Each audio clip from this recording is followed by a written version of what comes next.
Kapolri Jenderal Listio Sigit Prabowo akhirnya buka suara terkait kericuhan yang terjadi. Namun demikian tentunya upaya musyawarah, upaya sosialisasi, penyelesaian dengan musyawarah mufakat tentunya menjadi prioritas. Sebelumnya, aparat gabungan TNI Polri dikabarkan masuk ke wilayah warga Pulau Rempang, Batam pada Kamis. Badan Pengusahaan Batam berencana melakukan pengukuran dan mematok lahan yang akan digunakan untuk investasi. Ribuan warga yang rumahnya terkena proyek strategis nasional ini akan direlokasi ke sebuah lokasi di Cijantung. Namun, warga setempat masih keberatan atas rencana ini. Tim Liputan CNN Indonesia.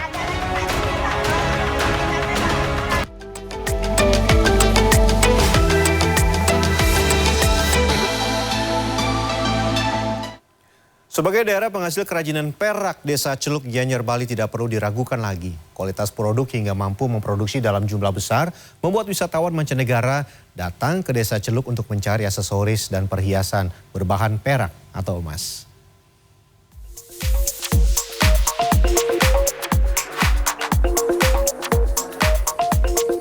Desa Celuk terletak di Kecamatan Sukawati, Gianyar, Bali. Desa ini dikenal sebagai salah satu objek wisata di Bali yang identik dengan hasil produksi kerajinan perak dan emas.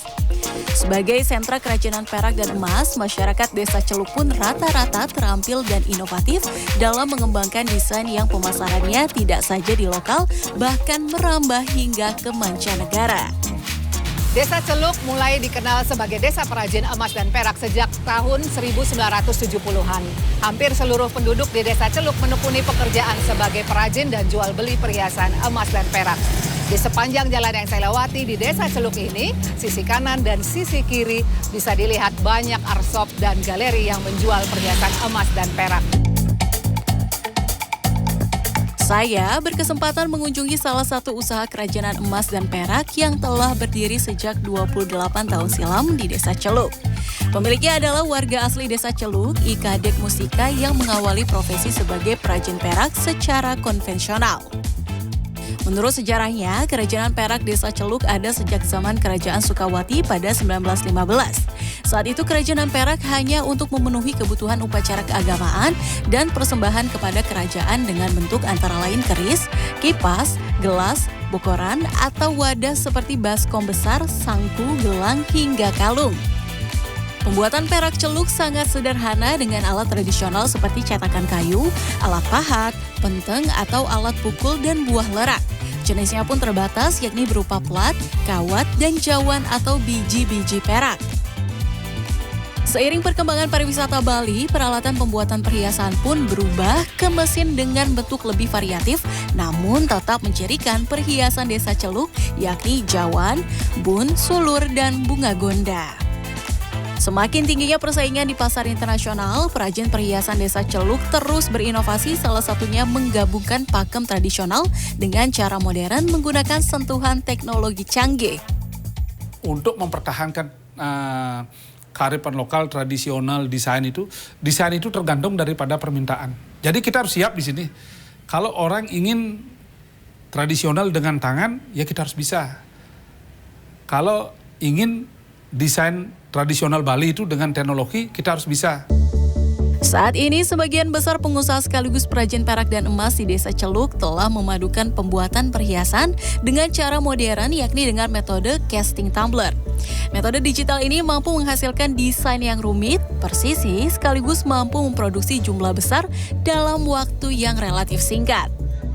Perhiasan Bali diminati mancanegara, khususnya diekspor ke beberapa negara seperti Amerika, Australia, beberapa negara di Eropa, dan juga di Asia Tenggara.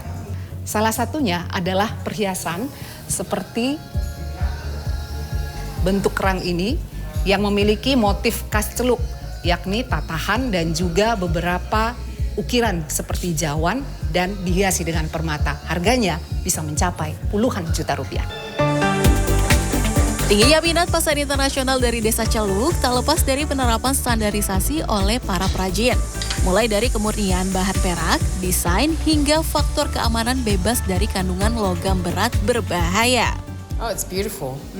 The workmanship that goes into making these pieces is amazing, and they're lovely. They're we don't see that back at home in Australia. So it's really nice to see some handmade stuff. Yeah, all handmade. I love that you can walk through, you can see everything, you can touch it, you can feel it, you can open everything, try it on. It's really unique. Yeah, lovely. Metode casing pada perhiasan kerajinan perak dan emas di Desa Celuk menjadikan kerajinan yang awalnya rumahan kini menjadi industri berorientasi ekspor. Penyerapan tenaga kerja di desa setempat juga cukup tinggi. Tidak saja kalangan laki-laki, para ibu rumah tangga juga bergabung untuk membantu kebutuhan keluarga. Udah senang, udah paham, udah memahami pekerjaan, senang gitu. Ya supaya perusahaan ini lebih maju ke depannya biar bisa kita juga masih bisa bekerja lagi di sini. Ya awalnya sih saya di sini perlu keperluan juga di rumah, banyak ada upacara adat gitu. Saya harus membagi waktunya semaksimal mungkin. Meski menggunakan teknologi canggih, metode ini tetap membutuhkan tenaga manusia seperti perapihan lilin cetakan, pemotongan perak, dan finishing. Saya pun ikut membantu kegiatan finishing yang umumnya didominasi kaum perempuan ini. Tidak sulit, namun dibutuhkan ketekunan dan kehati-hatian. Ya, ini adalah salah satu proses untuk penghalusan. Ini disebut dengan apa, Bu? Mona. Sona, sehingga hasil perak yang terakhir tadi sudah mulai dicetak dan kemudian memasukkan oven, ini hasilnya supaya lebih halus lagi. Jadi ini sudah selesai. Ini kita ambil lagi yang lainnya ya, Bu. Gairah dan kreativitas para perajin perhiasan perak dan emas di Desa Celuk, Sukawati, Gianyar menjadi bukti kerajinan perhiasan perak Desa Celuk mampu bertahan hingga kini.